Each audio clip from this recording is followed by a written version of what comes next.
a fairly detailed test, but now since the whole problem with black lung came up, the whole medical used to be 6 pages. It's now gone to 26 pages. Yeah, really? So, and the potential employee having to fill in their past history.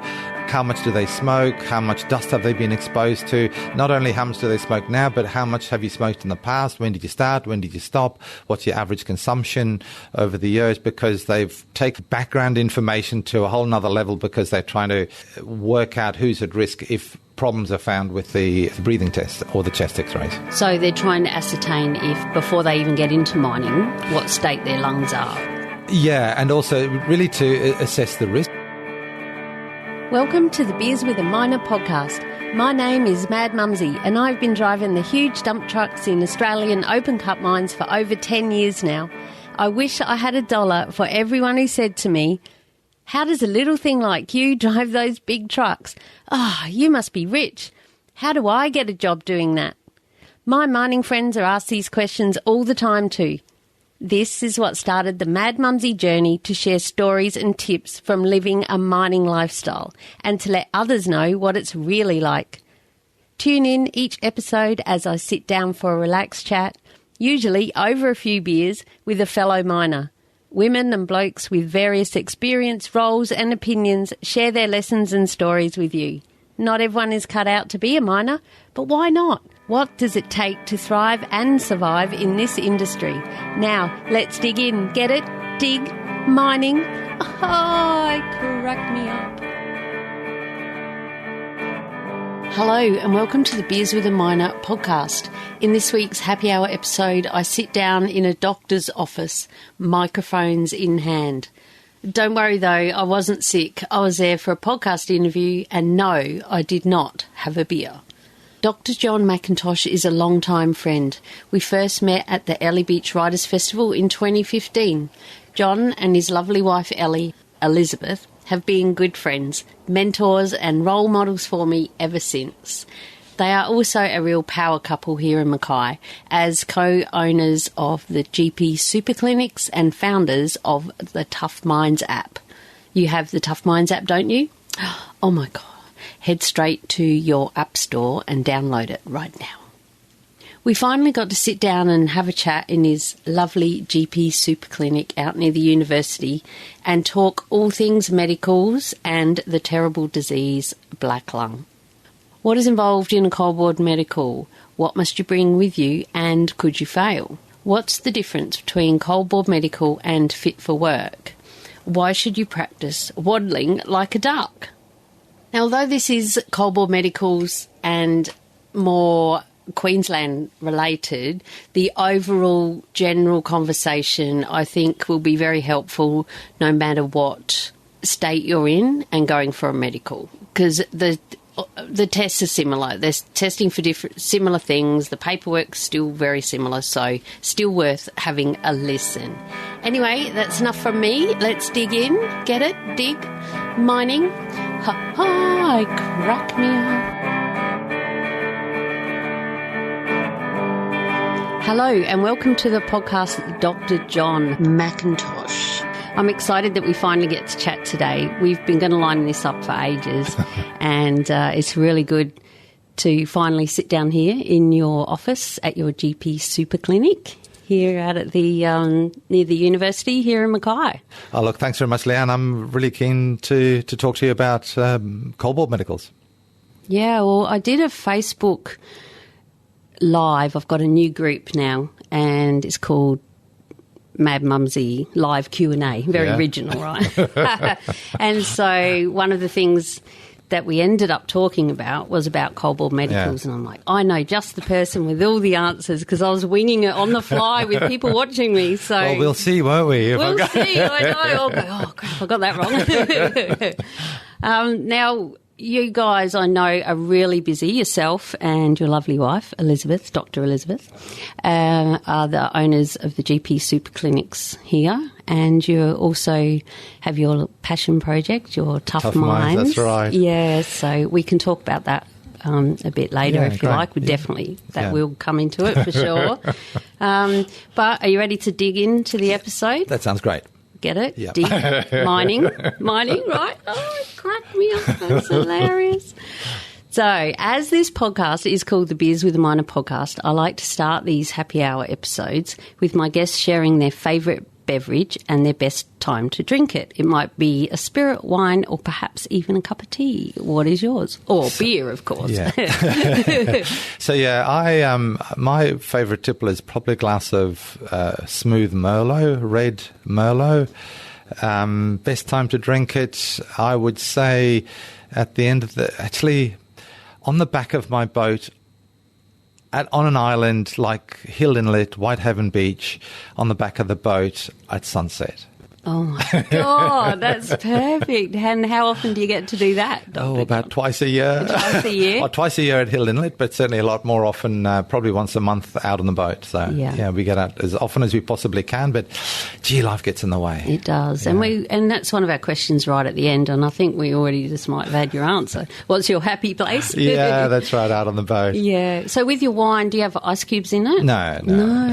Do you see that as a bad thing if you put ice blocks in your red wine? I suppose it depends how hot it is, you see. I mean, red wine isn't meant to be drunk at 34 degrees. So if you are, and in fact, if it's such a hot day, I probably would be having a cold white wine or something like that instead. But red wine, if it's 34, it's too hot, so you have to cool it down. Yeah. But yeah, I mean, I'm not a Puritan at all. I mean, when I've been somewhere drinking beer, I've added ice cubes to my beer too. I know. Stop it! But again, like if you're 35 or 40 degrees of temperature and your beers are hot, I mean, I mean, the trouble is you got to drink them real fast before the water dilutes it down. But yes, I'm not a Puritan. Just drink it however you like, so you can enjoy it. I think just enjoy life. Yeah. Lovely. I love it. Which is something you guys really promote. And that's what I love about the super clinics. I haven't been into this one here. I've been into the others. Yeah. And it's just so nice, and there's beautiful plant paintings on the walls, and it's just got that real nice vibe about it. It's just like it's the doctors. We try to change the whole feeling. So when people come in, they feel like they're in a relaxed lounge rather than a waiting room, and the colours are all aimed to make people calm and relaxed. We have diffusing essential oils, and soft music, and even on the walls we've got inspirational quotes. So, and I have to give all that credit to Elizabeth. Not you. You just say yes, dear. Yes, dear. Whatever you like, dear. But no, it is. It's really lovely, and that's we've always disliked going into a medical practice and smelling, that horrible alcohol smell that you get in the old days, and old receptionists looking down their nose at people and say, the dragons at the front desk. So we definitely want to be exactly the opposite of that. Yeah. And you're doing a great job of it. Thanks, Leanne. Yeah. All right, let's talk about cold board medicals. Exciting stuff. Yeah. Not as exciting as sipping a Merlot on the back of a yacht at Whitehaven Beach. Yeah, well, it's exciting to get through your cold board medical because that allows you to actually go and do the work. So that's right. Yeah. Okay. So can you explain to us? I have written down a few tips, so we'll see what I've forgotten and how accurate my thoughts about it are.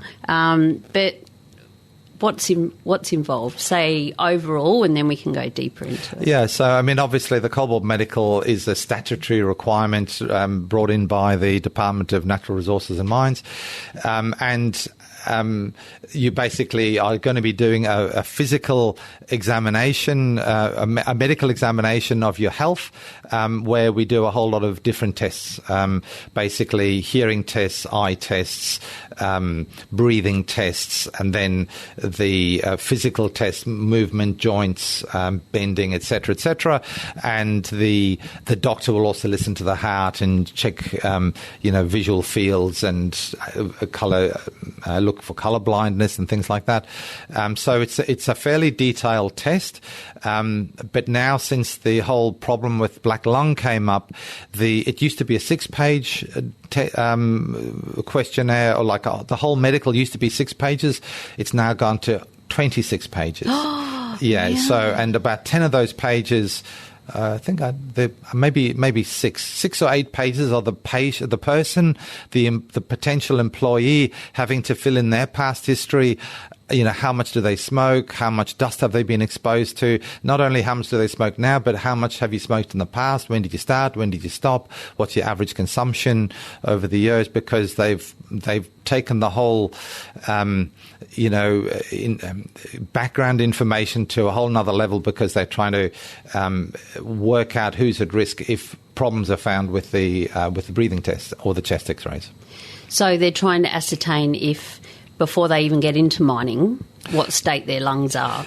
Yeah, and also really to assess the risk. So this is really all about risk assessment. So if somebody smoked a lot, or they've been working, say, in quarries, or even working in construction where they might be getting a lot of grinding dust from cement or stonework and things like that, all of that has exactly the same sort of, not exactly, but very similar damaging effects as coal dust.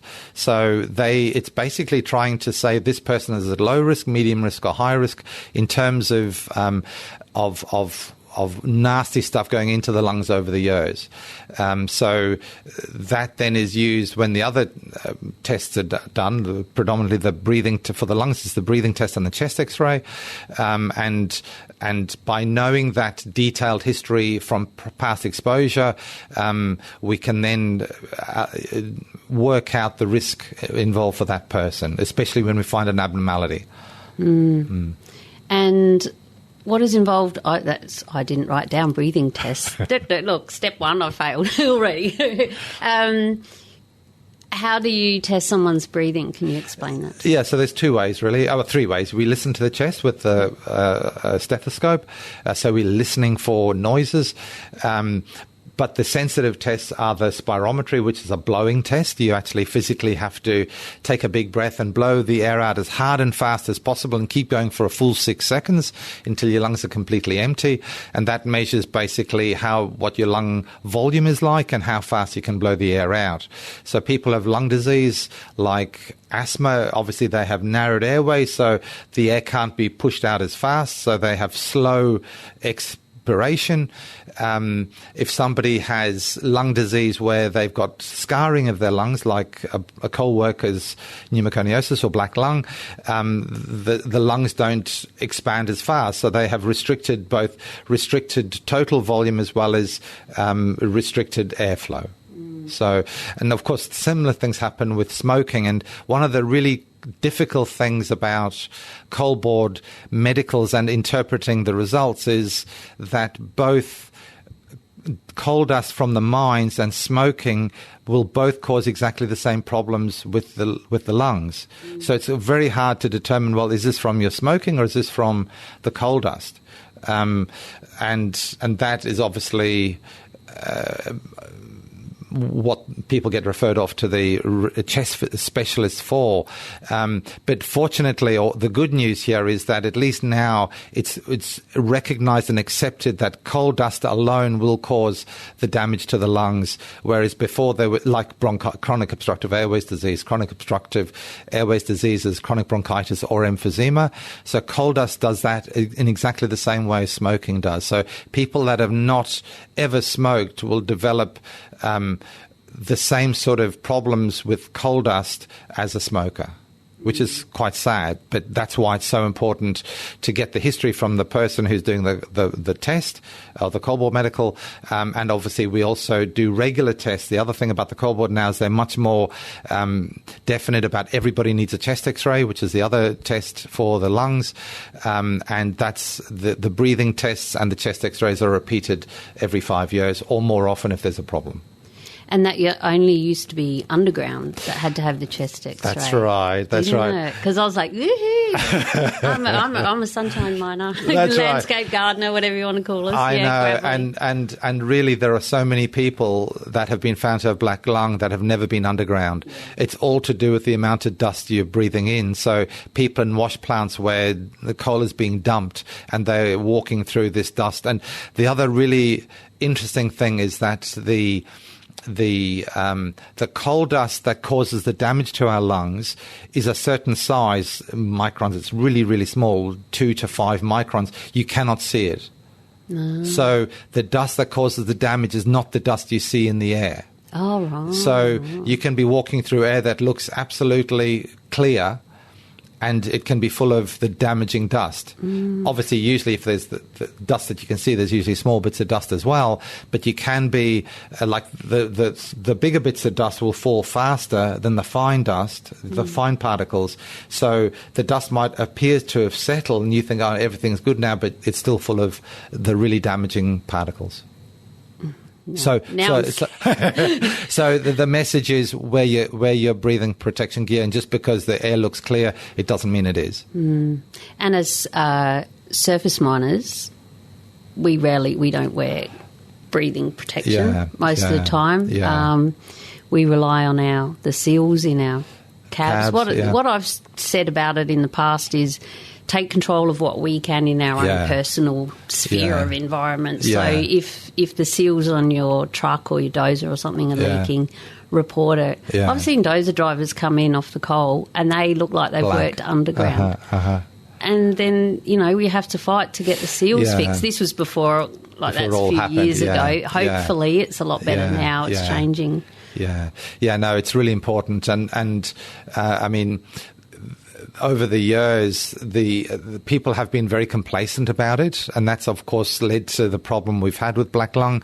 But now that it's been recognised that, and obviously there have been lots of cases of people who haven't been underground or they've been working above ground have had the problem. So now everybody, hopefully, will be taking it seriously and actually paying attention. If you are ending up with black soot all over black dust all over your body, then you're going to be breathing it in. So protect yourself. Also, I mean, simple things I presume that you guys do. If you get in and out of the cab, don't leave the door open for a whole length of time. You walk up, you open the door, you walk and you close it, so you don't let the external dust come into your cab. And clean the filters in the air conditioners on a regular basis. It's the little things. So what about silicosis? That's similar, but it's actual. It's not coal dust, it's dust. Yeah, so dust. silica is from the rocks and the earth. So unfortunately, when we talk about black lung and coal dust, we're actually talking about a mixture of coal dust and silica, because when there's mining done, there's always going to be rocks involved in the dust in the coal that's being extracted, and it causes essentially exactly this. There are minor differences, but essentially it causes all the same trouble. It damages the lungs, it causes scarring, it causes silicosis, which is the same as technically scarring of the lung damage. The damage gets worse, you have difficulty getting the air through into your blood. So for the listeners, if you work in pre-strip or someone does, or you haven't started yet and you end up in pre-strip, which is getting the dirt off the top before you get down to the coal. Just as damaging. So still take the same measures. I mean, because you can't really tell how damaging the dust is that you're breathing in, it's really important just to be sensible all the time.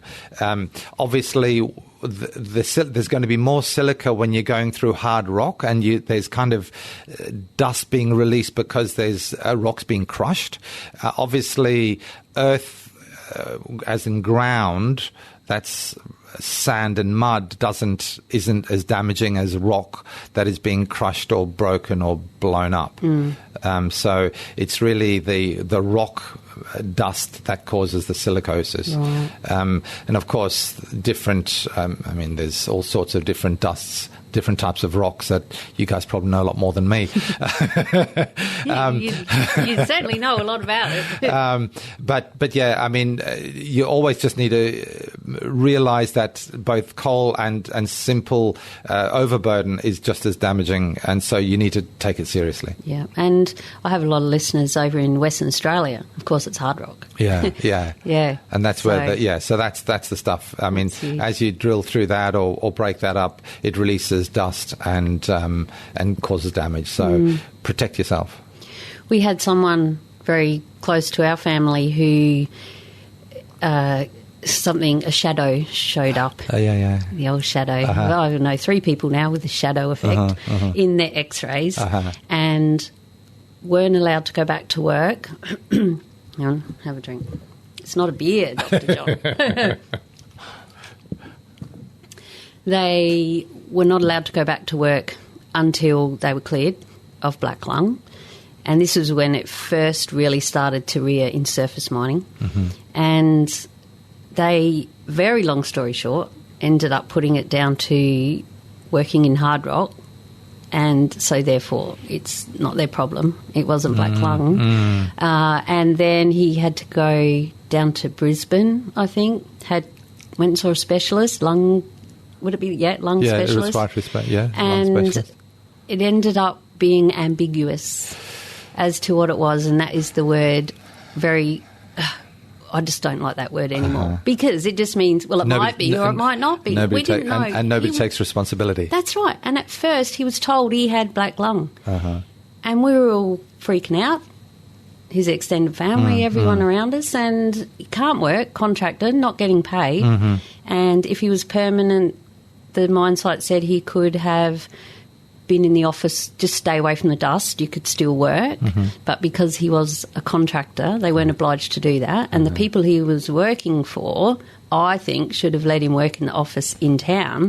But no, they didn't do that. So he had to have all this time off, no work, to get told ambiguous. Not sure, yeah. But he was allowed to go back to work. Yeah. And he's okay. Yeah. But it was very scary times. Yeah, no, now that all this attention is being put on especially the chest x-rays, we are picking up an awful lot of people that do have like fine nodules, and sometimes it's something as simple as the way the blood vessels are seen on the chest x-ray, and you see these little nodules or little round spots, which obviously also looks like the start of black lung. So a lot of people are having to then go on and get the higher resolution CT scan to actually determine what's going on in the lung, because you're seeing these little white spots.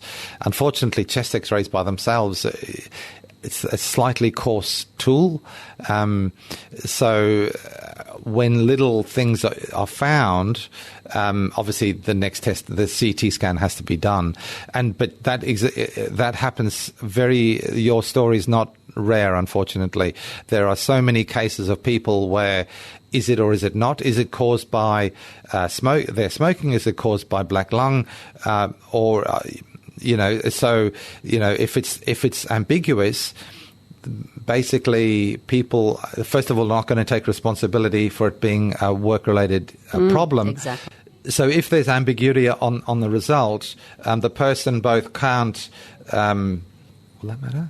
That's right. No, yeah. Okay, sorry. We are in a doctor's surgery. A little bit of background effect is fine. So yeah, ambiguity is really bad because the people don't get paid out, and also they might be put off work, but not be allowed to claim that as a work-related injury, and it may be half caused by the work and half caused by their own smoking habits, but if it's ambiguous, the company doesn't take responsibility. So that it's a really hard area to get justice, actually. And how are the time frames for the x-rays going? For a while there, we were told they had to go to America, and right. There were boxes and boxes of x-rays here that weren't checked. Like my partner, the real miner, as people know, real miners, they work underground. Yeah, is that Just right? ask them, they'll tell you. And he had to have an x-ray every year, I can't remember, every couple of years. Yeah. He said, "Where's all my x-rays? They hadn't even been, they're not being checked." Yeah. So that's why this is how I saw it, that's why a lot more cases were being found, because a lot of x-rays were starting to be reviewed. Yeah. And so therefore things were starting to show up. Is that right? They had to go to America because we didn't have enough people here? Well, for the first, 6 months or so of the process since this double reading was brought in, there were no officially approved double readers in Australia. There actually, technically were because they had the training, or they just didn't have the certificate to say they were double readers. So yeah, for 6 months, all the X-rays were going over to the US to be read over there, and then they got the accreditation for the radiologists in Australia to do the secondary reading. So now the turnover is actually quite reasonable. Certainly less than 3 months we have the medicals done, the second reading done. It's probably even a few weeks sometimes, I think. I'm not sure. Okay. It's really quite quick. So now we give people a 3-month clearance, and always we are well within that time frame to give them the final right sign-off. So 3 months, a 3-month clearance pending chest X-rays. That's right. That's okay. right. And so, that's good enough if you have a job that you can go to work? Yeah, that's right. That's right. So, I mean, we have the initial X-ray, which obviously will come back fine. Well, hopefully it'll come back fine. Well, they won't pass if it doesn't? Yeah, if there's a significant problem, then you'd probably do this the follow-on tests immediately. Yeah. The turnarounds. I mean, the other thing we have to do as the doctors doing the cold board medicals is we have to get people's old results too. So we have to chase up their past breathing tests, the spirometry, going as far back as the start in the cold industry, which of course is sometimes really, really hard. So that's why we do the 3-month clearance, because it sometimes takes us, a month or two to actually get those old results. So, yes, I do believe when I've had to go back and redo my cold board medical, they wanted to know where I got my last one done. That's and I'm right. like, God, I don't know, it was 5 years ago. I know. I think it was 5 yearly back then. That's right. The department might as well jump down our throat if we don't get the past results, because you see that the biggest problem they had in the past with the cold board medicals and the breathing test is that people could still be within normal limits, but having lost 25% of their lung capacity. You see, so if somebody had really good lungs to start with, if you looked at their breathing tests over, 10 or 15 years, you'd see this progressive fall off. And that, even though their breathing test was normal, if you could track that deterioration, you could get a clue that black lung is on the way. And then you could get them out of the mines or out of the exposed jobs so they don't have further damage. So you can essentially stop them from having a serious problem. But you have to see the old X-rays, because what you're looking at, if you look at a single breathing test, it's normal according to the criteria, but that person's lost 10 or 15% of their lung capacity, and that's definitely not normal. There is a natural tail-off in the breathing capacity as you get older, but we know what that is, and if it's faster than that, then we do the other tests to check out for black lung. So that's an important thing for the listeners who are already in the mines, and you have to go back and have another medical, is to know where you got the one to remember, done before. That's right. Now, ask your wife, guys. She'll know. So they will always ask you that, and we will be fairly pushy because the department is making us responsible for that. So and if we can't find it, we have to give a very good reason why we can't find those past breathing tests. Yeah. So what else should they bring with them on the day? I suppose comfortable clothes. They're going to be up and down, stretching and twisting and doing, easy to remove clothes. For example, like a woman was probably better in a dress, so you can check the legs and the pulses and the knees because we check the physical stuff. But you're also going to be asked to do various stretches and bending and all that. So just comfortable, loose clothes that you can get around and easily. Yeah. This isn't a functional capacity test, so we're not going to make you jump up and down a step for 3 minutes, or lift 20 kilos 20 times. There's some argument. I got to interfere here. Sorry, interrupt is the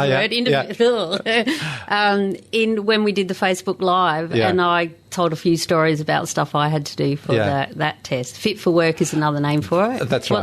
What do you call it? Functional capacity. Functional capacity. That's it. FCA. Functional capacity assessment. That's it. Yeah. And I had to waddle like a duck up and down the corridor. Yeah. And so all the comments, I ended up finding a little gif of a duck waddling and all that. And I said, I am not demonstrating that.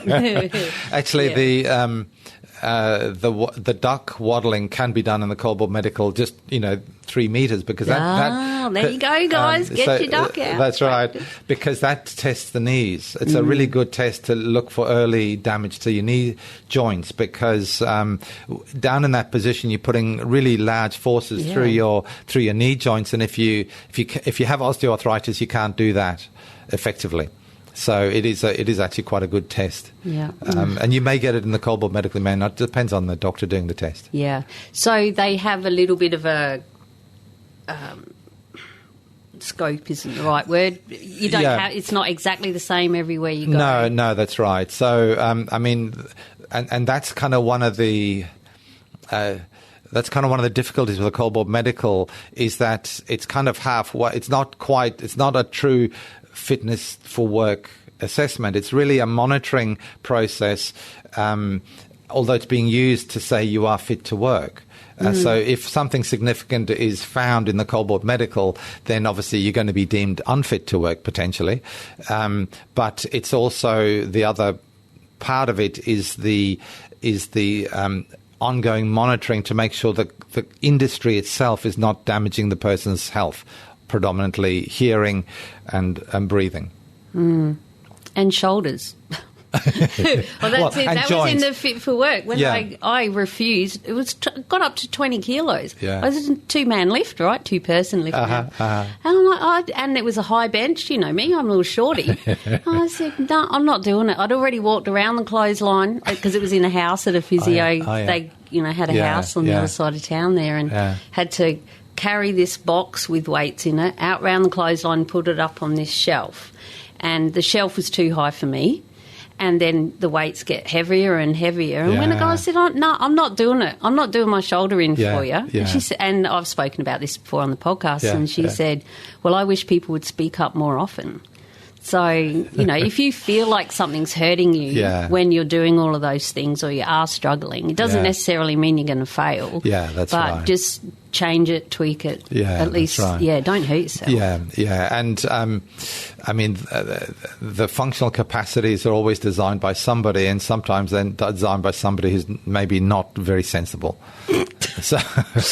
And has never done a pre-start on a massive truck. I said, one lady, I said, what am I doing this for? I was squatting down, screwing up and undoing big bolts and nuts for 3 minutes.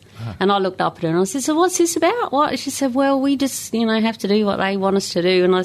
And her reasoning was, it's so that I can do a pre-start on my vehicle. And I just about fell over laughing, because I said, I need to literally go and get a step to check the oil in my truck, because it's way up there. Or get someone else to do it. Look for the tall people on the go line. Yeah, so it does make you wonder sometimes. But I say you've got to go into training for it. And one day I actually had to do my Coldboard Medical first, and then straight away I went and did the functional one. But I passed. So. Yeah. And I mean, they are measuring in some of those functionals. They do an aerobic exercise capacity test. They all do, I think, up and down the ladder with a heart rate monitor on. Yeah, or they make you go to see how far you can go until you have to stop. Yeah. So that way they measure your actual fitness level. And that's, if you are going to be going to do a functional capacity, you probably should, for the week before, start doing a few exercises, because they're going to work you out. That's right. But that's not the Coldboard Medical. No,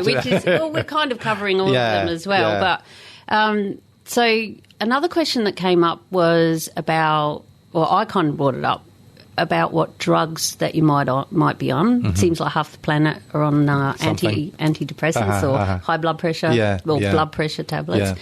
So when you go along and you've got your 6 pages to fill in, do you need to bring with you evidence of the drugs that you're on, or do you just write down, at least know what they're called, not just blood pressure tablet? That's right. You need to know the drug name. Right, yep. So, certainly you don't need to know dosages. That's probably not very important unless it's something very that would cause drowsiness, like sleeping tablets or strong painkillers. But hopefully, people going into the mines are probably not going to be on those sort of drugs anyway, because they'd all probably all show up on drug testing. Yeah, which we'll get to. But, and it impair performance. So, operating machinery, you're going to have risk. So, but yeah, names is what's important. You don't need to take the tablets long. And this is all reliant on honesty as well. So, for example, I mean, when you're giving your history, obviously people can lie, but it's not wise to lie because there are going to be other ways that information can be obtained from usual doctors, or if there's a problem and you found and they then double check and show that you've actually not given the proper information when you're giving your history, then they obviously wipe their hands of you and you have no leg to stand on. So you're much better off to be completely honest and say, this is what I'm on and these are my past illnesses, rather than trying to hide things that have happened to you in the past. Just because you've had an illness doesn't mean you're not going to be fit to work in the coal industry, because for example, you can have quite profound deafness and be past outside of the range that's acceptable within the coal board limits. But if your job doesn't require hearing for safety purposes, like if you're not safety critical to have hearing, then you can work and do the job. Then you can be approved to do the job. The doctor just has to have the common sense to say, this person is working in an office doing computer work and does not need hearing for safety, whatever. You understand what I mean? Yeah. And that was the exact point that I was thinking of, someone working in the office who never steps foot in Yeah, it. that's right. And probably should have started with this, but with the coal, when you go in and start with the paperwork, you write down what role. Yeah, that's right. So like for me, it was always dump truck operator. And then they used to ask, will you ever be going underground? And I said, hell no. You're dreaming, not ever. And we'd laugh, break the ice, Have I passed? And the other one was... Rescue. No. I don't think I've been asked that, but that is another one. Yeah. If I was ever going to pull dragline cables, because that was something that... And that was one of the reasons why we had to do the lifting of the weights to check our structure and our back strength as well. Yeah. Because sometimes if you're spare and there's a dragline move on, or maybe it's been raining or something and you've got to just back the car up and hook on, you don't literally pull it yourself. You bend down. Well, I've never pulled. You tie a sling onto the back of the car and drive it. So there are some jobs that are more physical, like the pumpies and all that. Yeah, they would do a lot more physical. That also depends on what's tested, I believe. Yeah. I mean, obviously, the underground miners also have to often walk a lot further. They've got the long slope going downhill, and they've got to be wearing all their gear. And it's very uneven down there. Lots of crap. They need to clean it up. Well, all this rubbish, all this dirty coal. I mean, really. So hazards everywhere. Right. So I mean, the fitness levels for underground miners actually do need to be higher, because they do have to physically escape if they need to, and they can't always drive in and out. Yeah, and they've got to carry their self-rescuers around and their tools and stuff. That's right. We have to, as dump truck operator anyway, on the surface, carry your backpack. With all your magazines in it, all your all your notes for me, all my lists, real list head. So, what about hearing tests? I did share this in the group, in the Facebook Live, about some of the hearing tests and the different situations that I've been in. And because someone said they'd never had a hearing test. So basically you put headphones on. Oh, you tell it your way and see how... So I mean, a hearing test should be done in a soundproof booth. And obviously they close the door, you put your headphones on, and then the headphones release sounds of different frequencies, so low pitch to high pitch at different volumes. And then you just got to press a button every time you hear a noise, and it's testing your two ears separately. So we can tell basically if you've got hearing loss or hearing damage from past noise exposure or from past illnesses or ear infections. And obviously over time, that is one of the really important tests in any industry that's involved with noise, because obviously continued exposure to noise results in initially high frequency deafness and then progresses across all frequencies as it gets worse. And then industrial deafness. That's right, and that's industrial deafness. Yeah. So it's really important that the equipment where they're doing the test should be good, and it should be in a. If you can hear outside noises and you get a dodgy result, then you need to say that's not fair, because I could hear the truck driving down the road, or all I could hear was the beeping of the cars outside. Because if you're hearing outside noise, that's going to interfere with the soft noises and stop you from hearing the soft noises. So you really should be in a soundproof booth if it's going to be done properly. If you pass the test, it doesn't matter. Yeah. Okay. So I've had a few of those. I go, well, that was dodgy. Really, I passed. And this is what we were laughing about in the group. I said, and because you've got to push the button. Yeah, that's right. And at the end, you're like, oh, did I hear something? I know. And if you just go beep, beep, beep, beep, beep, well, then they usually, with me, they take you out and you have a look at the scale and you can see where it was and when you were meant to beep. It would really show up if you were just beeping the whole time. You're like, mate, you're guessing. and also the sounds are not at regular intervals, so they deliberately don't say there's going to be a beep every 3 seconds, so you kind of know when it should come. Yeah, so it really starts doing your head in. Like, oh my God, is that noise? I don't know. I'm hallucinating now. Especially I've had to do one after night shift, and I just was not focused at all. But I passed it. Okay, good. Yeah, I mean, just relax, and if you hear a noise, press the button. Yeah, pretty much that's it. Yeah. What about if you have hearing aids? How do they do their hearing? Do they still do a hearing test with a hearing aid in? Well, how does that work? I've never known. Well, you can do the hearing test with the hearing aid in, and you can do it without the hearing aid, so you can have both results. Obviously, in most instances, as long as the person is able to wear their hearing aid at work, then they will be judged according to their ability to hear. So with the hearing aid in, so you're not going to fail because you got a hearing aid. Yeah, and that's something you need to. That would be in your questions and stuff. And that's right. Make sure you tell them. Even if you haven't got it on that day, let them know. Yep. All right. What else have we got on here? What about eye tests? Okay, so I mean, eye tests basically they do test visual acuity. So that's your long distance reading. They'll usually test your close vision for fine print, and the other two tests is color blindness. So you look at the book where you say all the numbers and you've got to follow squiggly lines. I don't think I've ever done Never done that? Oh, okay. No. And it sounds interesting. I think it sounds like something I'd remember doing. and actually, the funny, when you're doing the test, it's really weird when people when they are colorblind or do have color deficiencies, because they just can't see. Like, you look at it and think, oh, that says 36. And they see nothing, and they just can't follow the numbers, and some of the numbers. The patterns. I have done. And sometimes somebody who's colourblind will read a 36 when it's actually a 72, because they can't see certain parts of it. Yeah, right. So they're not seeing the green. Yeah, that's right.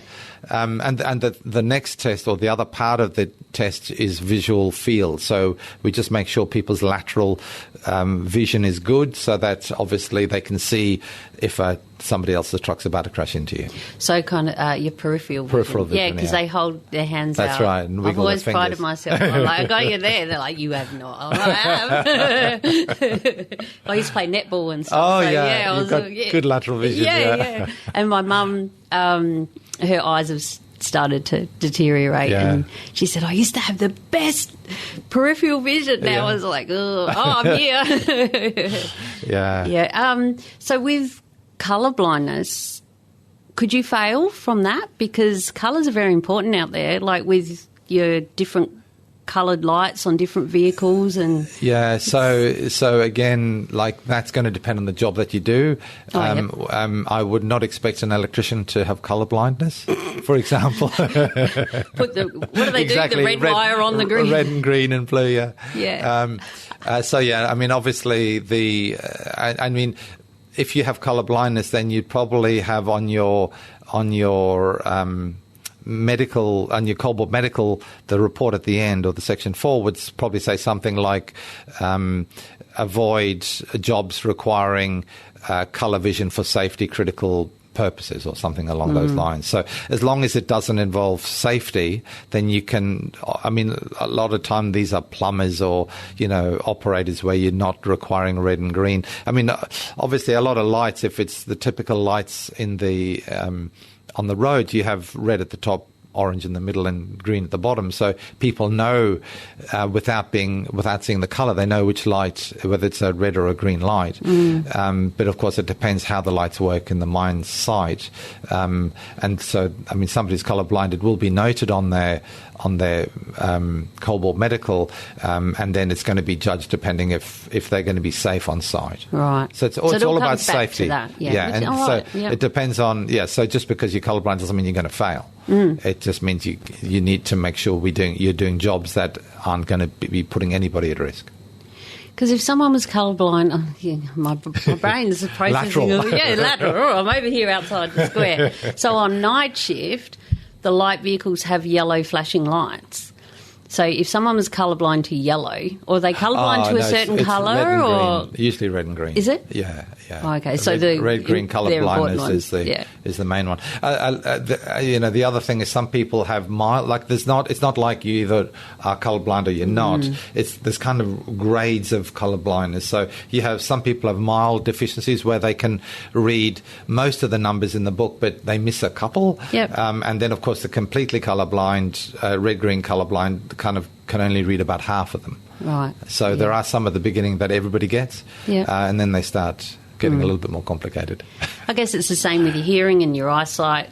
There's certain degrees, because I always look at it like there's the average line and then have the grey area around the average line. That's right. As long as you're within that. It's like a healthy range weight for your baby or even for you, which is on this list.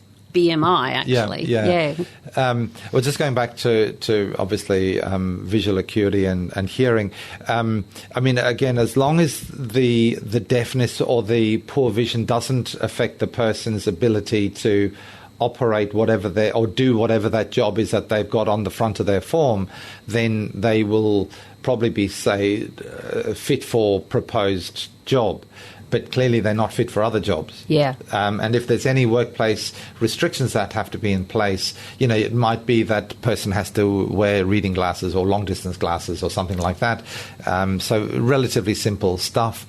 And most people that have those problems will know that they have to wear their glasses or know that they have to wear their hearing aids. So it's a matter of having common sense, and you're not going to fail because of those things in most instances. But going on to weight, body mass index. Yeah, so the body mass index scales were actually created many years ago, and they're not as accurate as they should be. Like they were created to try and develop normal bands and risk parameters. But if you took somebody like Alfie Langer, who's short, really strong, really broad set, he'll have a BMI that says that he's obese. I don't know what he's like now, but when he was a footy player, and I have seen him on the TV. He's always a runner. He's out there just as much as he used to be. Yes, go Alfie, go tell him, Queenslander. That's right. So, like, if you got his BMI, he'd probably be above 30, which means he's obese. But so there are the BMI by itself isn't the absolute be all and end all. So somebody, and I will always comment on the medicals that I do, if somebody has a high BMI, but they're basically very strong muscular, if they work out in the gym, they're going to have a high BMI, and I'll just put muscular frame, or no obesity, central obesity. And the other measurements that are a better indicator for health risk down the track is actually measuring your waist circumference and your hip circumference.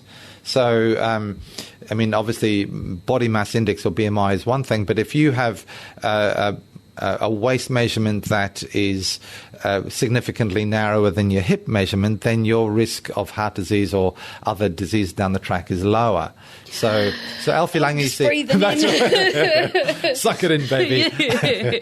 So some like Alfie Lange, when he was fit, obviously will have a narrower waist than his bottom, but his BMI would have been very high. So don't get too hung up about your BMI if you're strong and fit. But at the end of the day, put the finger into your tuck into the fat around your tummy, and depending on how big a handful you get, that's the degree of problem you have with your weight. Right. But again, they won't do that at the Coldwell Medical. No, they grab a handful. No, they tummy. don't. No, but they do look at you. They notice. They don't need to grab it. They can tell. They can see. That's right, and they're feeling your tummy and they're listening to your heart. So they will see. You won't be able to hide your fat.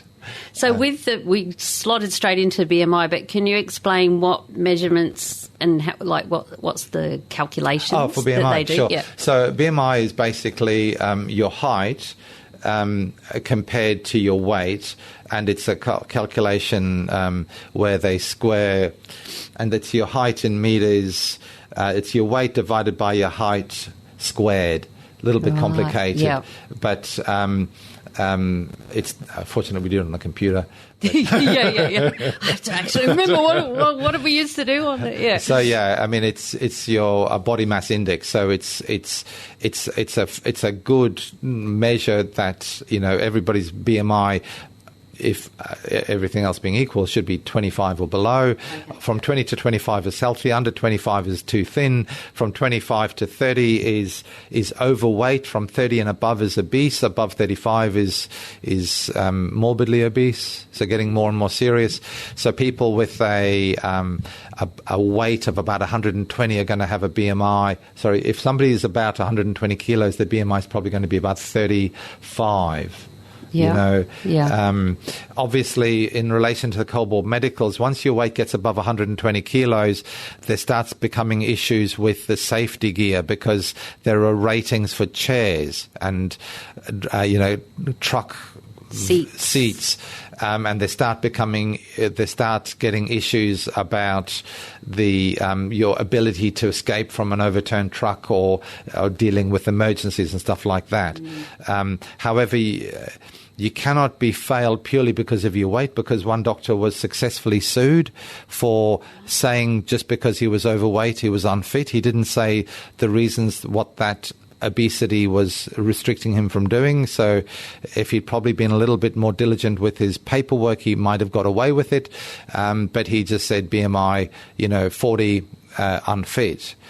So it's all to do with your ability to do the job and your fitness to do the job. It's not about whether you're just fat. Do you know what I mean? Yeah. It's not. Yeah. So if the doctor had said, done some physical tests to say unable to do these exercises, I suppose that's the other thing is there are a lot of people that are very overweight but extremely strong and fit. Yeah. Do you know what I mean? I was just thinking that. Yeah. So the weight itself is not is not an indicator at all about your fitness level or your strength, because some people who are scrawny and thin are exceptionally weak and pathetic and unfit and couldn't run 300 meters.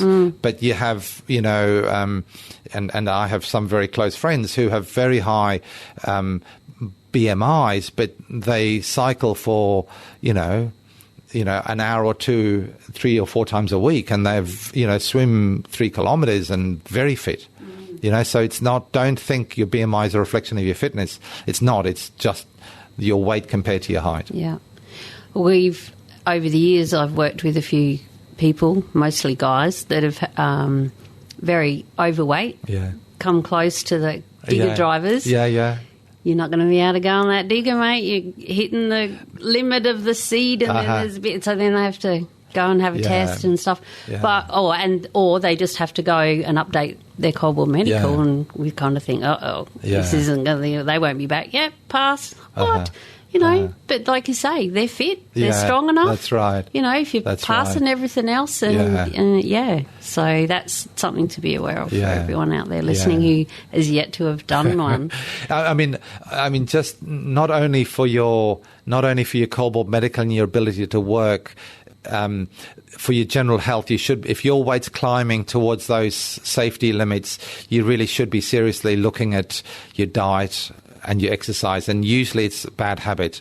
Unfortunately, out at the mines, there's been great studies done. The food is freely available. It's highly unhealthy. Chips and I've eaten there too, you know. Yeah. You can find good choices. You can, but it's so tempting. There's potato bake, and there's chips, and there's gravy, and eggs there's 4 ways for breakfast. And lovely, mushroom sauces, and oh my goodness. But you've really got to, often you can lose the weight very effectively by cutting out simple things like lemonades, sweet drinks. Beer, unfortunately, is a high calorie. I know. That's why I drink wine. That's why you drink wine. I thought wine was. Wine's got a lot of calories too, but it's much smaller volume. Oh, well. Yeah, so overall you're taking in less. In theory. If you drink heaps of wine, well, you're worse. That's right. See, mid-strength beer, though, like a 4X Gold or Carlton Mid, but it's mid-alcohol, not. Yeah, that's the alcohol. So you've really got to look at the sugar it's not sugar, look at the carbohydrate content in your beers, and there are some low-calorie beers. Yes. So get the low-calorie beers where the sugar in the hops or the yeast or whatever it is that brews is all changed into alcohol. So instead of having the 4% alcohol with a whole heap of sugar, all the sugar has been metabolized. You still have 4% alcohol, but you have very little sugar. Yeah. So there are healthier beers if you're trying to lose the weight. Thank you. I'll stay. So keep drinking. But I'll have a sip of my water now. Jeez. I guess on this list here that I come up with, there's only a couple of things we haven't really kind of touched on, is checking your flexibility and your reflexes. Yeah, you sit up on the bed and get the old hammer on your knee. Yeah. Oh my God, I always love that. What we're checking for there is basically, for the reflexes, basically that the nerves all work okay. Flexibility, mainly, we need to make sure that there's no joint damage. So all the joints are working adequately. It's a very superficial test that's done commonly. So, we're only doing range of movement. We're not doing repetitive movements. We test, obviously in the shoulders, the biggest problem with shoulders are the rotator cuff injuries, tendinitis or torn tendons in the shoulder. So the simple raising your arms up and down and holding them in certain positions that are testing the rotator cuff should have been done. And of course the duck walk for knee strength. Fine. But also the back, like we do neck, full range of movements, but it's only making sure you can move your neck and your back. It's not a workout it's not at all. Just moving. And it's also not testing the strength of the muscles in your back. Right. It's only range of movement. So it's a very simple test, in fact. Yeah. There's some doubt about how effective it is as a fitness for work test, but that's the way it is, and that's why and it's complicated enough already. You don't need another 10 pages, Doctor. Right. And I guess that's why a lot of companies, you've got your Section 4, your cobalt medical. Right. Now go and do your functional FCA. FCA. Yep. Yeah. Functional capacity, and that is where you'll be expected to do repetitive stepping or repetitive bending or lifting of weights, etc., etc. Yeah. So that is a much more practical test, which at the end of the day, depending on the quality of the test itself, might be relevant or may be completely irrelevant. Often they just have a test and it's done for everybody, which with no correlation to the job that they do. So that's a bit stupid. Yeah, it is. Yeah.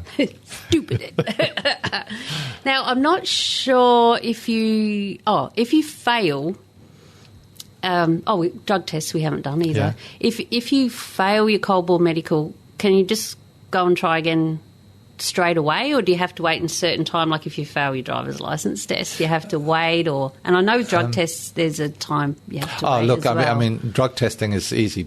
Well, not easy, but I mean, obviously, you just need to delay, get the drugs out of your Yeah. system, and obviously, I'm sure everybody will know it's cannabis that is the longest duration drug that's commonly comes up positive, because cannabis can stay in your system for about 2 weeks. So if you're going to go for a cold bore medical or going to get a drug test before going out to work, yes, just don't do it for a while, guys. It's not worth it. You just get a bad name and you got to do the test again. It's going to cost you more money. Yeah, and if you fail, well, that might have cost you that job. That's right. It probably has.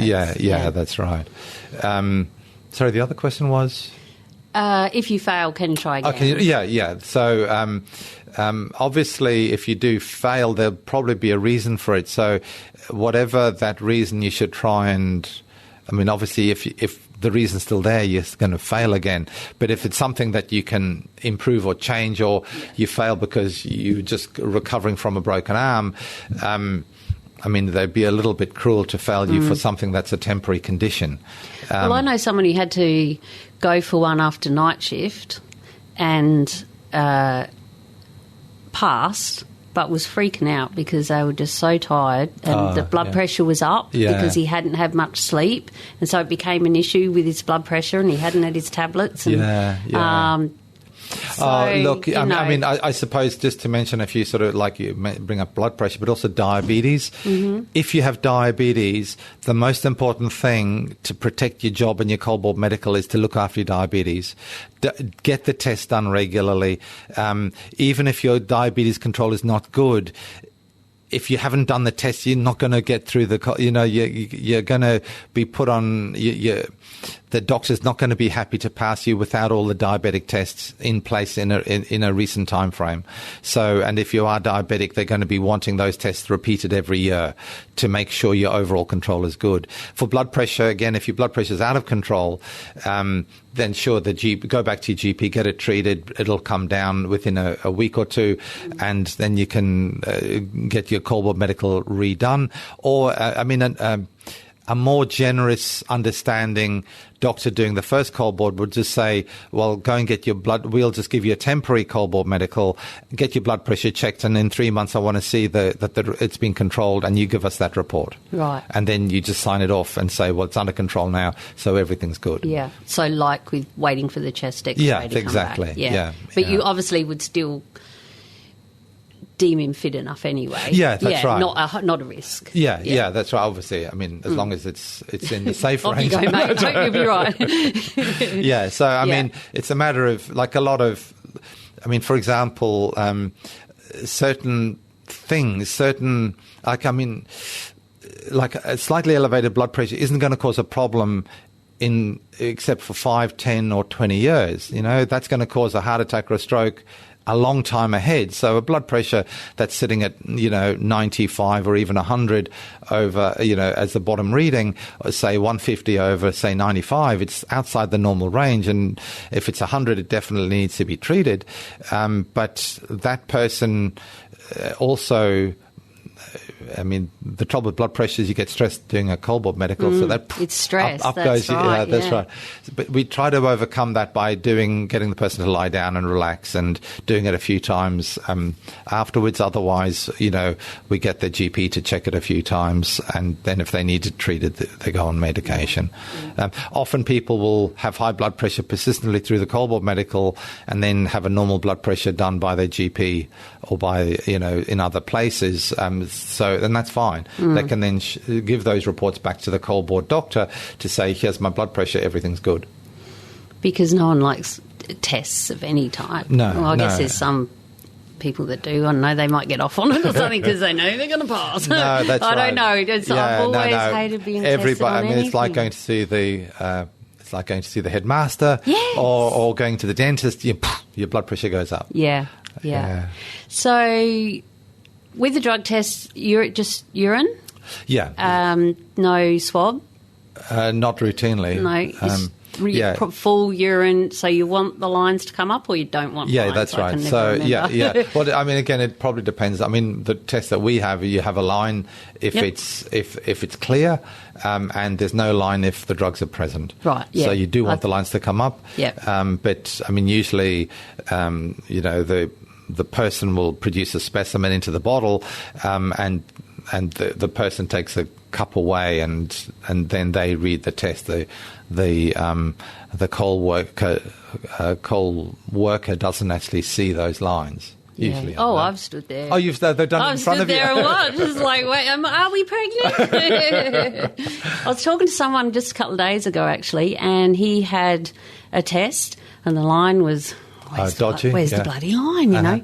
And he said, if you think that you should be clear, and a line isn't showing up or it's really faint, some of the tests the glare in the room can affect it. So he said, make sure they get a bit of a cup around it. There might be some faint line there. I said, I must remember that. That's a good tip. I mean, that was a proper tester at a site that told him that. Yeah, because they've had some, and they're like, oh, hang on a minute, no, on this angle, it's there. Yeah, and you only need to have a very weak line. Yeah.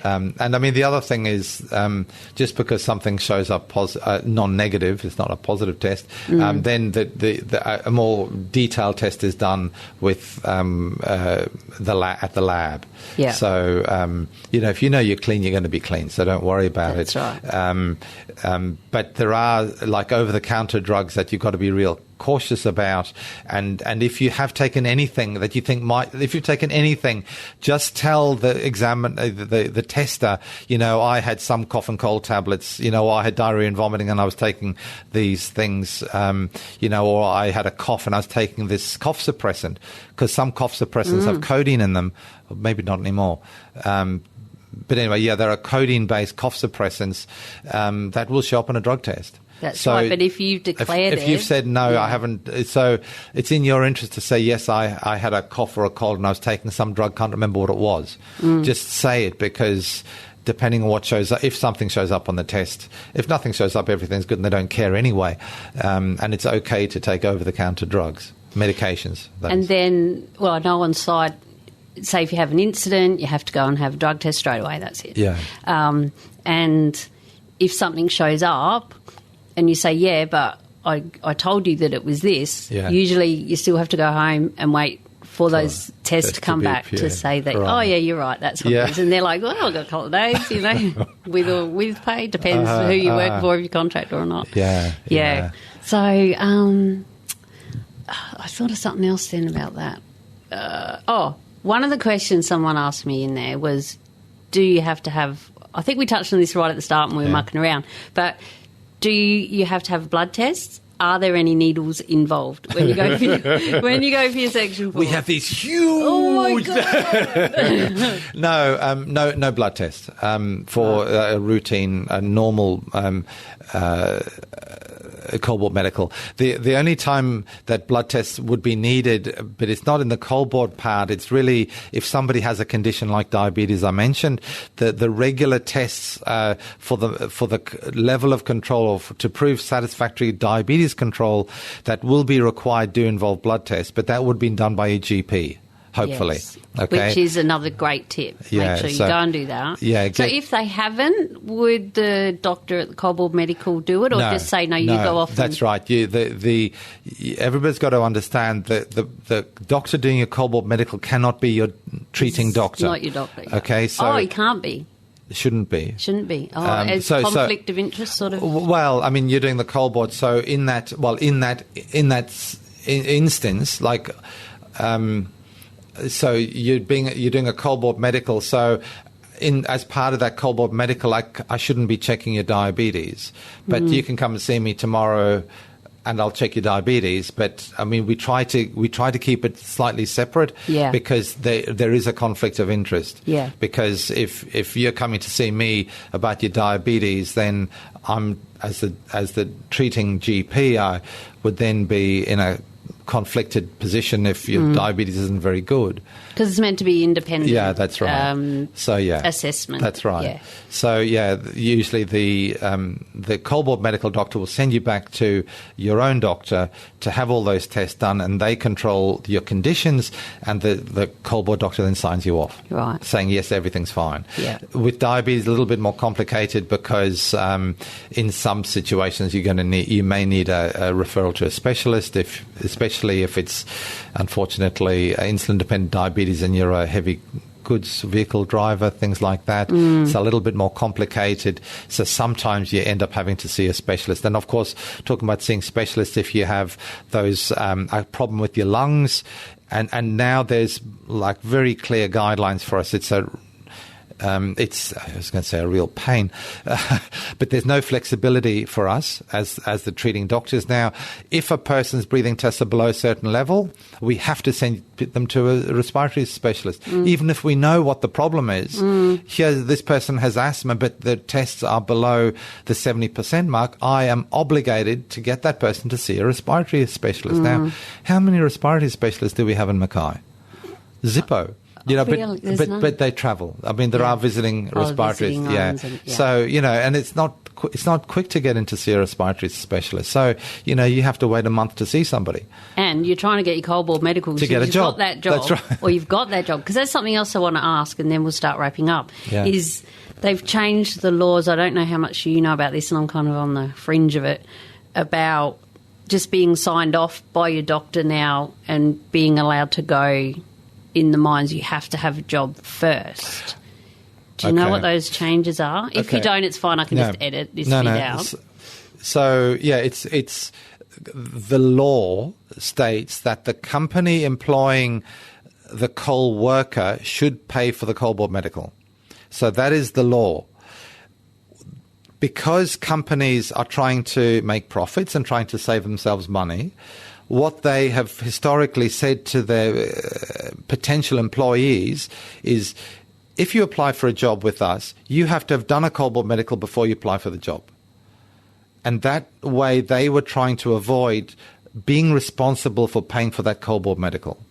That's actually a touch illegal. But they were getting away with it because it's a bit of a grey area. So coal board medicals are required to be paid for by the employer of that person. So if the people are employed by the mines, it's the mine. If they're contractors, it's the contracting company. If they run their own business, so if I'm an electrician that's working for myself, then I've got to pay for it myself because I'm in my own company. But the company should be paying, not the worker. And that's a bone of contention that I'm sure the unions have been fighting for a long time. And it's a manipulation and an evasion of the stated law, which the coal board medicals are meant to be paid for by the employer. So I think that that is one of the things that is trying to be tightened up. It's always been the law, but people have been getting away with it. Yeah, because people just want to get a job. And that's right. Yeah, look, and it looks better on your resume. And I used to say, get your cold board medical, get your standard 11. And they only last a certain amount of time anyway, 6 months, I think. They're going to get signed off. But, I'm still trying to look into it properly, but I believe a lot of other things have recently changed about that. If you haven't got a job, you can't just go in and get one yourself. Cold board medical.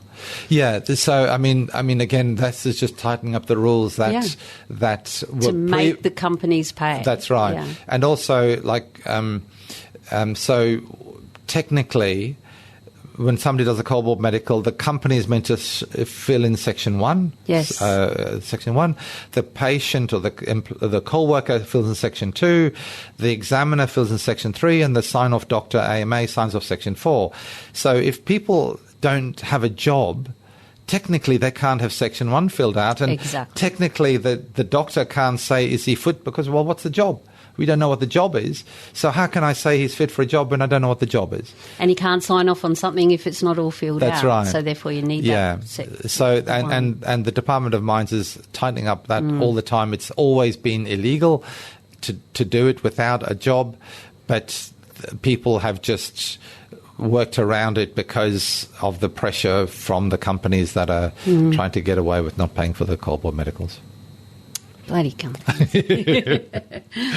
Oh, thank you, Dr. John. Is there anything else you think that we haven't covered when it comes to medicals that you want to say, or about anything on that side of things that you want to talk about?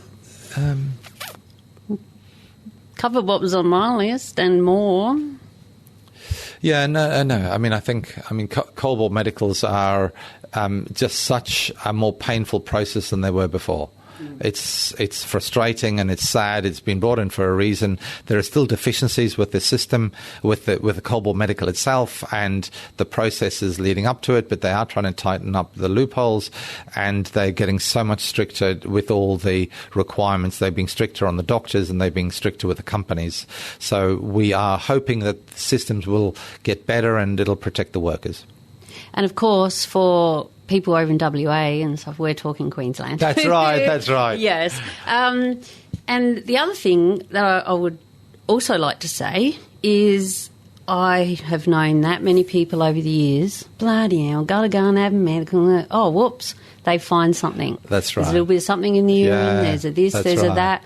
They go in, have a quick procedure. If that had been left for years, it could have killed them. That's right. You know? Yeah. So it can be a really great way to enforce a checkup. Yeah, that's right. Well, it is. Well, that's people right. that just will not bloody go to the doctor. That's I'm talking right. to mostly you men. Well, because women come and get the pill every 12 months, they are in front of a doctor and the doctor's checking the blood pressure and doing a variety of health checks. Men don't turn up unless they're actually sick, so we'll often not see a man. That's right. We'll often not see a man for many years. Now, one of the I didn't really go into it, but when part of the cold bore medical is to do a urine test, which obviously partly for drugs, but also we tested for blood and protein and sugar predominantly. Right. We do get a number of people coming up with either blood or protein, and then those things have to be investigated. Now, 19 times out of 20, whatever's causing the blood or the protein usually does not affect their fitness to work, but there's something else going on that is causing that problem, which may need to be treated separately. But their physical fitness is very seldom affected by those kind of problems. So sometimes it might be, kidney stones or a diabetes or simple polyps in the bladder. But like you say, sometimes it is investigated and they find early bladder cancer or something like that, and it's treated successfully. And so, this is a good health check. So look at it in a positive way, especially if you don't have to pay for it. I love it. Of course, Dr. John, ending on a positive note. Now for a word from our sponsor, Julia Hartman and the Bantax Accounting Group. Julia's my awesome accountant. She's written 2 books with financial expert Noel Whittaker, and she's got a passion to help us miners make the most out of our hard-earned cash. She's got heaps of tips and make sure that we get every cent we are meant to get, and is right on the ball with everything. If you head to bantax.com.au/miners, that's BANTACS, you can download a free booklet all just for us miners. And there's also a spreadsheet in there that helps you check off what tools you have for your trade, like your isolation lock, work boots, 7 shirts, all of these sorts of things, and you can weigh them up and it'll tell you if you qualify weight-wise to claim your trips out to work. And that's just one of the things that they've got over there. So I strongly urge you to head to bantax.com.au/miners and see what they can do and find your nearest office as we come up to tax time. They're really on the ball, know what's going on with the tax department, and there's heaps of other free information like property investing. If you really plan on doing some great things with your money, you want to do that, right? If you want to sell your house, can save a lot of money if you find out what to do first rather than in hindsight. And Julia, she'll, make sure you get it right. And if you do it wrong and then go and see her, she'll up you in the nicest possible way, because she really cares about us and wants us to keep our money and not give it to the tax department. Anyway, head over to bantax.com.au/miners and tell them Mad Mumsy sent you.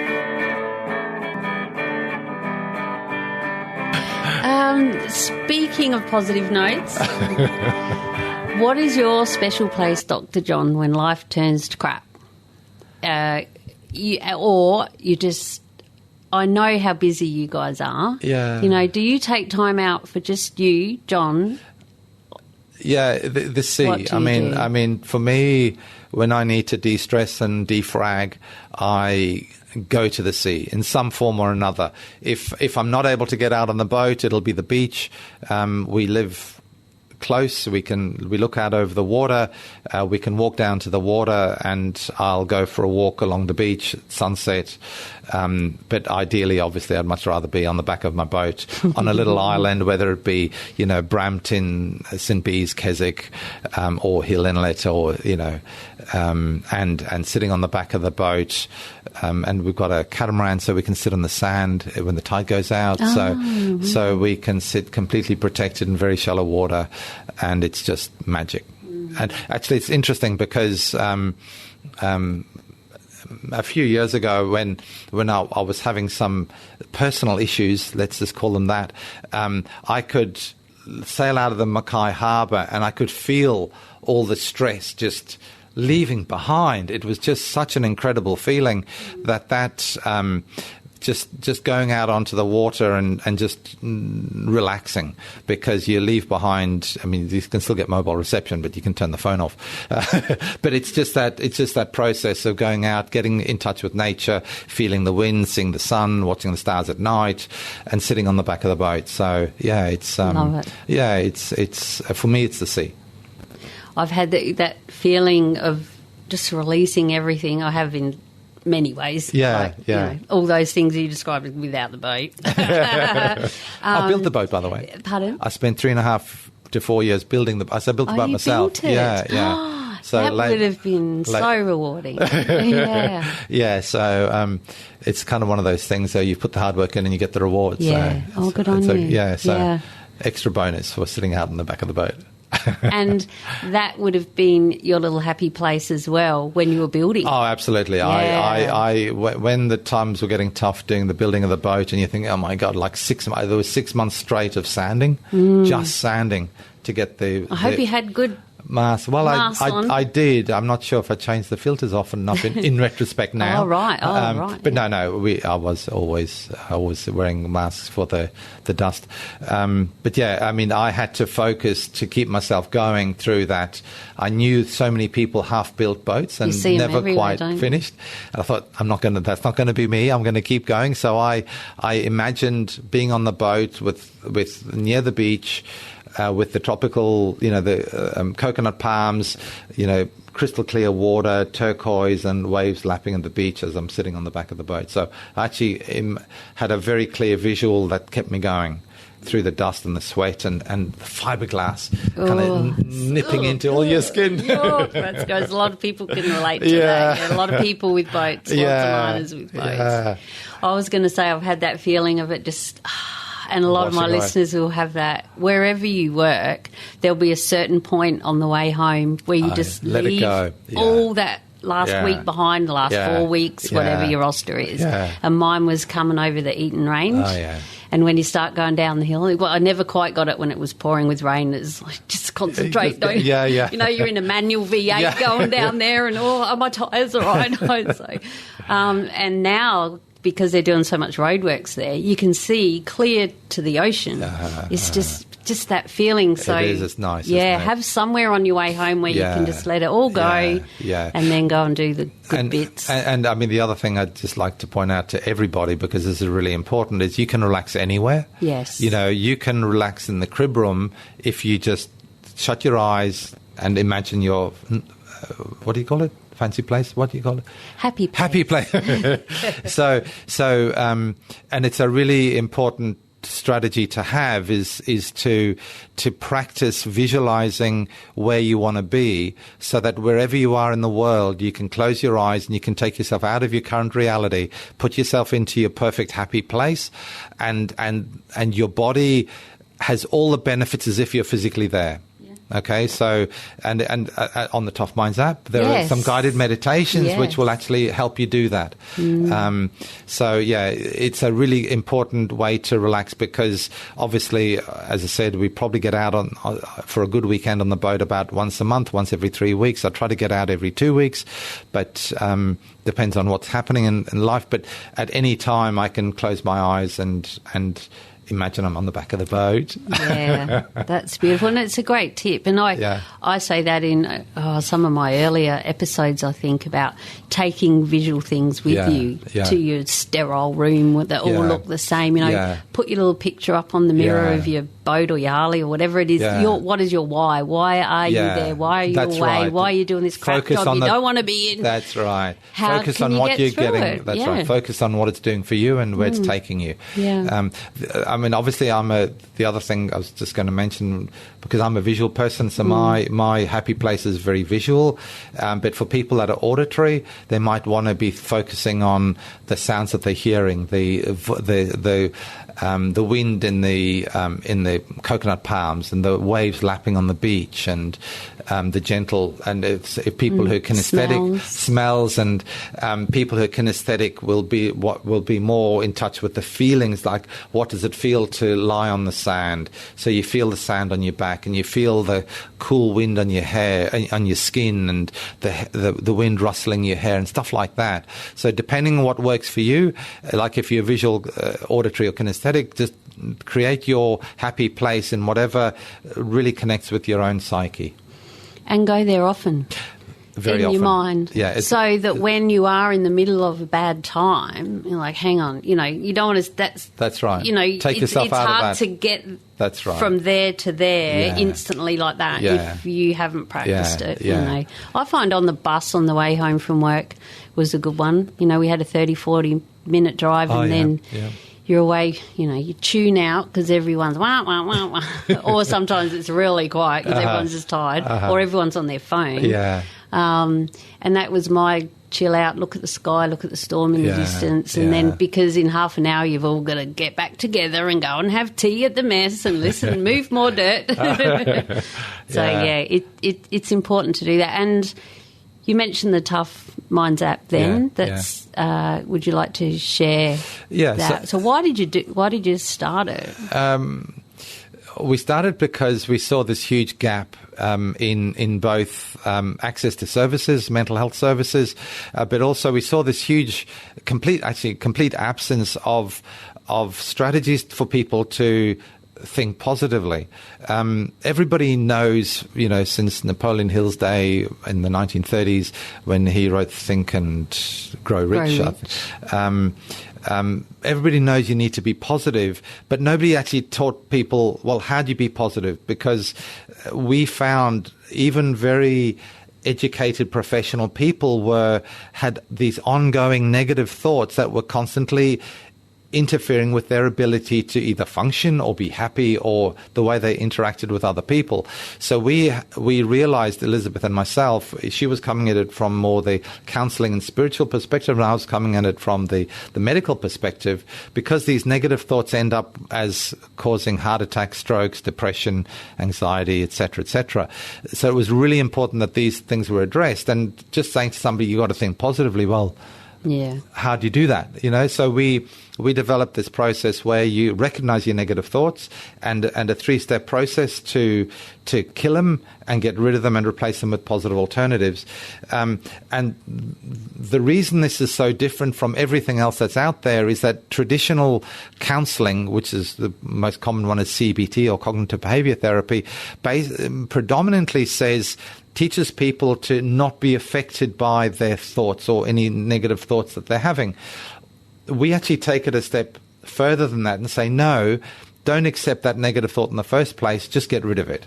And so the last lot of research we've done just shows this is so successful. We have improvements in depression, anxiety and stress by between 30 and 54%. This is after only watching the video modules once. And there's about, there's 4 main ones about positive thinking, but this was there was other ones about, positive communication, relationships and being a class act and a few, positive behavioral things. But so these, and it was done in workplaces too, which was really good because the people that did the training had these phenomenal improvements, better than drugs, better than the medications we use for treating these conditions, and the improvements after watching the videos to begin with was about somewhere between 15 and 30%. So we were really happy with that. We went back 8 months later, and without any further intervention at all, these people had increased to 30 to 54%. Yeah. So because they were practicing these processes, they were not letting the negatives in their own head interfere with them, and they also weren't letting negatives that other people were trying to put on them affect them. So it gave them such mental resilience was increased by about 30% as well.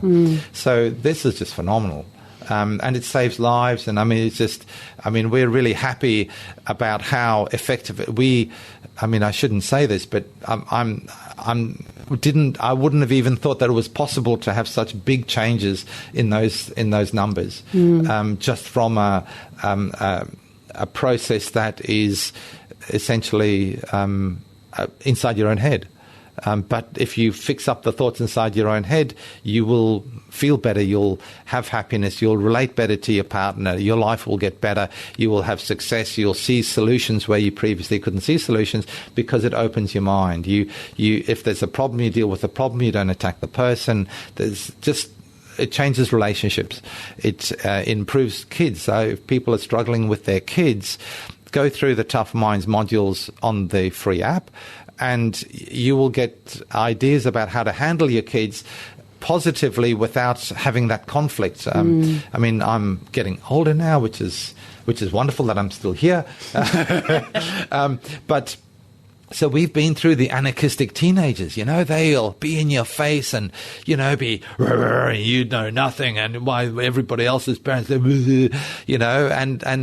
these processes basically, you just react with in situations like it completely differently and allow them to say whatever their piece is, and then you focus on the problem. So, okay, the problem here seems to be this. Okay, let's talk about the problem. Stop attacking each other. You deal with things in such an easier way, and it improves in workplaces. It improves all parameters like atmosphere, communication, trust, etc. by between 15 and 30%. As well. So, and this is again only from watching these few modules on the app. So, and people in mining, we have to deal with our crew all the time. Yeah. And you don't all get along, and there's different opinions and different moods and different everything. Yeah. Different days, different hour. Who are you? You were all right last time I saw you. Yeah. And so, again, like we were talking about, just with your control of intake of dust by what you do. If you start thinking about how you are on the inside, it changes everything. It does. It really does. Yeah. It changes your whole outlook on everything. Yeah. What made you want to just change crews? I did that one a few years ago, and I just can't deal with that. It was a couple. I couldn't deal with them anymore. They were really doing my head in, and I wanted to change crews or leave or something. And then I read something about, embrace your enemy. It was one of those, it was basically letting it go. Yeah. Well, that's what it was. Yeah. And, it's not about them, it's about me. Get back to me in my head. Yeah. And they left. Oh, look at that. Thank you, angels. That worked really well. Yeah, but that's right. But in between, I did talk to them and we were fine before they left. So... I mean, the once you change your the way you process information, you stop letting it bother you. Yeah. And then you can, and you focus on the problem, not on the people. And if the problem is that the job's not being done properly, you make sure the job's done properly, but it's not about, well, you're just a lazy whatever, or, do you know what I mean? Yeah. So you focus on the problem that needs to be fixed. You don't have to like everybody. And I'd actually put a challenge out to all the people at the mines within each of your working groups. Share the app with each other and see how much better it feels and how much better people talk to each other once you've fixed up your own negative thoughts and cleaned up your own mind and start communicating positively, because the responses you get from the other people just changes astronomically by changing the way you approach the other person. As soon as you start caring for the other person and wanting to help that other person, they'll stop being horrible back to you because you're on the same team. Yeah. Do you know what I mean? Absolutely. So it just works so well. And obviously within workplaces, you can't choose who you're with, generally speaking. But I must say one of our fundamental starting points is if I'm at work for 8 hours, like I'm not a 12-hour worker like you guys, but if I'm at 13, work... we did. Actually, I probably do 13. Yeah, you never stop. But if I'm at work 8 hours a day and I'm at home and I'm asleep 8 hours a day, half of my waking life is in the workplace. So I want my workplace to be great. You guys are all in teams, so share the app, the TUF Minds app, and watch those key modules in Life Mastery on the app, which will teach you to recognize your negative thoughts and teach you to behave with class act and positive communication. And so you can talk through problems without getting upset with each other or at each other. And I would like to guarantee, and full money back guarantee, because it's a free You're awesome. full money back guarantee if your work group isn't dramatically improved. We would expect to see 25 to 30% improvement in your interactions with each other and your trust. It's just amazing. Without even the research and the businesses improved their role clarity. We didn't talk about role clarity at all, but we just got people talking effectively, and suddenly everything became clearer in the workplace. It was amazing. I love it. And for those of you who are looking in your favourite app store as we speak, going, well, I can't bloody find it, it's because it's spelled TUF Minds. That's right. Yeah, TUF Minds. So TUF, the TUF stands for Think Positively, Understand Because Knowledge is Power, and Flourish and Thrive. So by thinking positively, you have the knowledge, so you thrive. And that's really the whole aim with the TUF Minds app. Of course, within the app, there's also all the stuff about suicide awareness and recognition, which is kind of the sharp, pointy end, but the app is for everybody. The app improves all people's thought processes, their resilience, and if they are dealing with stress or anxiety, it has really and insomnia. We, to date, haven't had anybody get through the insomnia module and stayed awake. I know. Okay. I love going to sleep with Elizabeth. A lot of men like that. I have meditation naps, or not nap, but I've got a couple of meditations in my courses, and a couple of people said, and my partner's like, what do you mean people are going to sleep with you? That's right. No, it's really good, and I highly recommend it. And you also now have a podcast.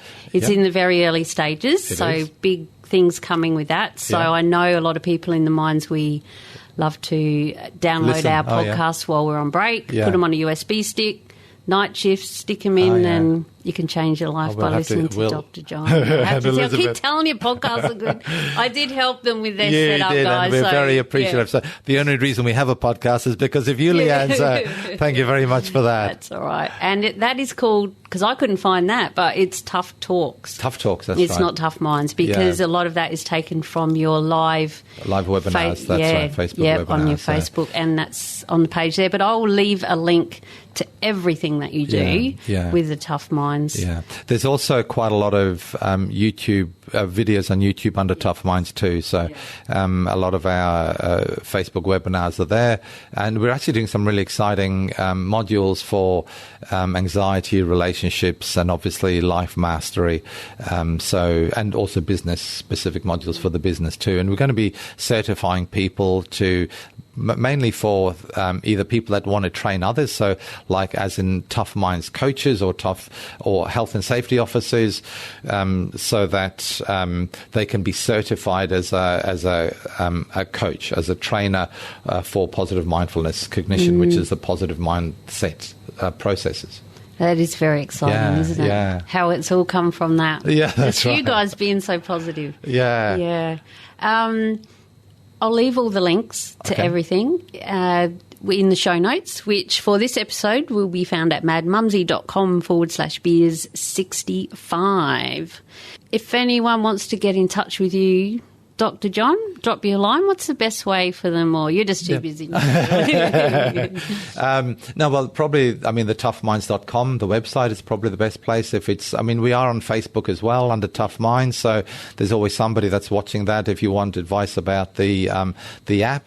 That's not an access for counselling though. We don't have medical personnel manning the TUF Minds pages, although we have actually helped people out in distress when they couldn't find help elsewhere. But it's more for the information about the app, or if we can help with general information. So yeah, the website, YouTube, and obviously any of our clinics. If people do need help, any of the super clinics in Mackay, or obviously we have walk-in services. We specialise in mental health, especially at City Super Clinic. Which is out by the uni. Not by the airport, that's right. which is where I went. Wrong end of Boundary Road. Yeah, over the road from Central Queensland University, and where the ARC, the Aquatic and Recreational, the new pool. Mackay Aquatic Recreation Centre. That's cool. I go there quite regularly. All right, Mark, that's a nice name. That's easy to say, isn't it? Mark with a C. Yeah, that's right. Yeah. So, well, I suppose we better wrap up. I've taken a lot of your time, Dr. John. Thank you so much. It's time to say goodbye, because you know me, I could chat all day, and I have been known to. Well, look, Leanne, thanks very much for having me. I hope the information is useful for your listeners. Oh, it certainly is. Cheers, John. Thanks very much, Leanne. Clink our pretend beer. All right. Well, how was that? What a fantastic chat. I hope you enjoyed it as much as we did, but more importantly, I hope you now know more about getting medical and going for your fit for work assessments. For my old-timers who are already out there, Dr. John's insights to black lung were very helpful, and you should now have more of an idea about that dreaded disease, black lung. Please, my peeps, look after yourselves and guard your lungs with your life. And also what came out from it is how important it is that we do go and have our cold board medicals, not just, or your medical, whatever it is, line of work you're in, because it's a great way to go and have a full checkup, whether you want it or not. And all sorts of things can be found and sorted out if you catch it early. So don't freak out too much, just go and get her done. Now, have you signed up for my new Q&A Facebook Live weekly? They're a video, yes, with me, Mad Mumsy, you and me and a few other people. It's growing, which is great. This is a closed group, and first of all, you sign up over at patreon.com/beers with a minor, and once you've signed up there, you can request to join the Facebook group, and I shall let you in. It is $5 per month. Oh, ouch, hey? How expensive. But remember, that's once every week. So I'm aiming for about half an hour, but the last one went for nearly an hour. And the replays are always available, so you can keep going back and having a look. You can already watch the recordings that we've already done. Hopefully you think $5 a month is worth it, like the others who have already signed up. If you are one of my special peeps, thank you so much. I really appreciate your support. Replays to all the videos are available in case you can't make it live, so don't worry about that too much. And your engagement and comments are always welcome. If you just want to show some support to me each month, Mad Mumsy, for what I'm trying to do here for everybody, you can do that too over at Patreon. You choose the amount. I think it starts at $1. So per month you can decide how much. And I'll every single cent helps so that I can create podcasts more often and keep doing what I'm doing just for you. And remember all the links we spoke about in this episode, like the TUF Minds app and GP super clinics, anything that you want to know about, head over to the show notes, madmumsy.com/beers65. Until next time, stay safe, be real, be special, and have fun. For we only live once. Cheers.